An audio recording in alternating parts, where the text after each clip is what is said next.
तर नाशिकमध्ये गंगापूर धरणातून मोठ्या प्रमाणावरती पाण्याचा विसर्ग सुरू आहे आणि त्यामुळे गोदावरी नदीला पूर आलेला आहे। यामुळे नदी किनारी असलेल्या चांदोरी सायखेडा परिसरातील नागरिकांचं स्थलांतर केलंय।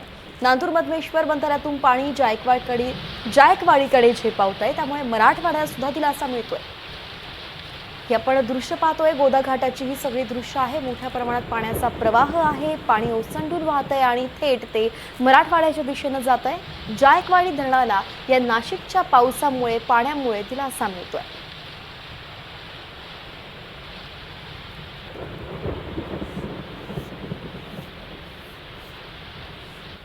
तर नाशिकमधील नांदूर मधमेश्वर धरणातून 94,497 क्युसेक पाण्याचा विसर्ग सुरू झालेला आहे। नांदूर मधमेश्वर मधील पूल जो आहे तो पाण्याखाली गेलेला आहे आणि म्हणून निपाड सिन्नर महामार्ग वाहतुकीसाठी बंद झालाय। अनेक गावांचा संपर्क सुद्धा तुटलाय।